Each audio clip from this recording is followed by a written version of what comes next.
let's talk about your, specifically your thoughts as far as why do you think jiu-jitsu people tend to hesitate to learn takedowns? And that's at all levels. I see it from white belt all the way through black belt. There's black belts that don't know very good takedowns, and admittedly so, right? They'll say, I don't do takedowns. What do you think the hesitation is there, and how do you think they can overcome that? You know, learning takedowns is more time consuming, in my opinion. I also think that there some of them are just afraid to take those falls. They don't want to take the falls. They grab, they pull guard. Maybe they've worked their guard a lot and their guard's really, really good and they're comfortable on their back. So starting all over to learn something brand new. I've seen this so many times because I teach all the time. And you have a guy who's a pretty high level, you teach something new and they sit on the side, they don't want to drill.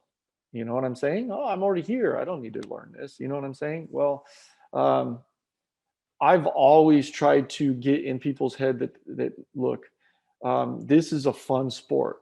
It's fun. Judo's a fun sport, but and which these two sports should be together, in my opinion. Okay, and I've been outside and had things happen that are uncontrollable, and you need to learn to get the takedown and control somebody.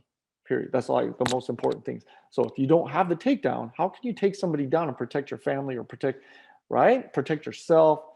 I mean, so even just learning as a sport, which would help you, you need to learn it for real life situations. Okay. And because even while I don't plan on ever getting into a fight, okay, you don't have to plan it. It could happen. And I mean, that's happened to me, unfortunately. But I just think that they're afraid to take falls, man, and to start over, pretty much start something new, because it does take a while. And while you're learning it, you're gonna get thrown and you're gonna get taken down. And yeah, sometimes the falls hurt, but you know what? You got to toughen up. Just learn it. Yeah, I think that falling practice is something that's really overlooked in a lot of jiu-jitsu academies. I see that, they'll do like low level forward rolls and back rolls and that type of thing.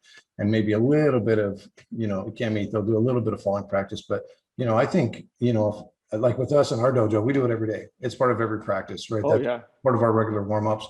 And I think that, the way I teach it is falling practice has two main purposes, that I've identified. Is one is to make it so that you can absorb impact better when you are taken down, right? Or fall down or anything, right? It's like coming down to the ground is, you got to learn to absorb that better, right? But then also the part two is that to build your confidence for actually doing takedowns, right? If you don't have confidence to commit to the takedown because you have a fear of falling, you're never going to commit to a good takedown. So I think it's a double, two sides of the same coin on that.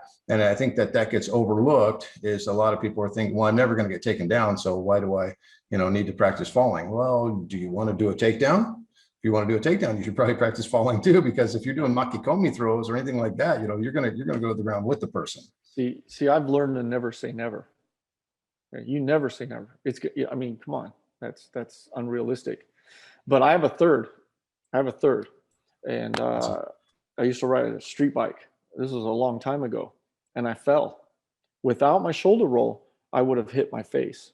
And luckily, I turned my head, ducked my head, I hit my head, shoulder rolled, stood up, and the motorcycle's still sliding down the street.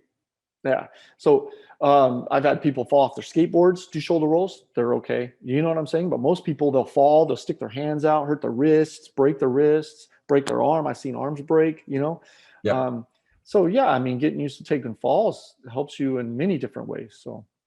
Yeah, I had a situation where I crashed on a mountain bike, right? And it was just, the pedal, mountain bike type of thing. And I jumped off of a curb type of thing. We were riding with some buddies, and the front tire was low and it peeled off the rim, right? And I watched it in slow motion, and at the toe clips where my feet were kind of stuck into the pedals. So I shoulder rolled, I forward rolled out of it, right? And I had a little bit of road rash, of course, because you get skinned up on the asphalt. And then exactly a week later, in the same exact spot, a friend of mine did the same thing, didn't know how to shoulder roll, broke his collarbone, right? So almost in the same exact spot. And I thought to myself, man, I'm so glad I do judo. For sure, man. See? Yeah. And you know, Yep. and I've seen that too, where I see a skateboarder with his arm in the cast, and that's the first thing that goes through my head is, hey, they should have done judo before, you know, before hopping on that skateboard. Learn how to take some falls. Yeah. Yeah, because you're Sure. going to, right? It's part of life. Yes. There's just no way to avoid it. So, what do you think as instructors, you know, that we can do to help our students excel and be better and less fearful, less hesitant, you know, when it comes to takedowns, and not just us. I mean, because it's part of our regular curriculum. But what advice would you give other instructors out there? You know, the only thing that I know to say is just you incorporate it. You make them start doing it. You show them that, look, it's not really that bad. You know, you can even start with a crash mat, real light throwing on a crash mat, and then okay, once you see that they got that throw down, move from the crash mat to your normal mats. You know, but a lot of shoulder rolls, a lot of standing, not on your knees. You know what I'm saying? You got to learn from standing. That's basically, you know, I have full confidence that once people learn how to take that fall, it's really not that bad. I mean, unless it's on concrete, you know. But yeah, Yeah, we've changed up our curriculum a little bit here over the last few years to where now, as far as the process, when I teach takedowns to our students, the adults particularly, is we don't really work on the big dynamic throws first. I kind of start them off with more some ashiwaza, some koichigari and those type of things where they can kind of, it's a controllable fall to where they're not falling really hard and they can kind of build up their confidence with absorbing those and then gradually work up into the bigger, more dynamic throws. Right? Do you think that's a doable formula? oh yeah, absolutely. Yeah, koichi, ochi, you know, the well, foot sweeps are a little, depending on the foot sweep, you can throw them pretty high. But absolutely, you start small, and then go big, I guess. Yeah. Yeah, and one of the other things I always express is that if you can throw somebody slow and controlled, you can throw them with hard impact too. You know, so if I'm doing something controlled and easy on somebody here in the dojo, if I'm in a self-defense situation, I can make that a very hard throw on that attacker if I wanted to. So we teach that, you know, I teach that mentality with it when we're talking to the students, you know, and yeah, I'm sure your student base has changed over the years too. You know, mine is not so much, there's still some people who compete, but mostly it's recreational or for self-defense. And I've got people in here, I've got, you know, a couple of ladies that are in their 60s that are in here. They can't just be taking big hard throws from the beginning. You know, they're gradually working their way up to that, but that's a difficult thing to do. So Yeah. that's something that's changed a little bit as far as how things work here. I'm sure it's probably the same for you. Yeah, you know, we've always been like, we compete, and I try to encourage everyone to go. We have a lot of students. I say we're about 40% competitors and 60% just hobbyists, you know. They just want to learn. They got families, and I don't blame them.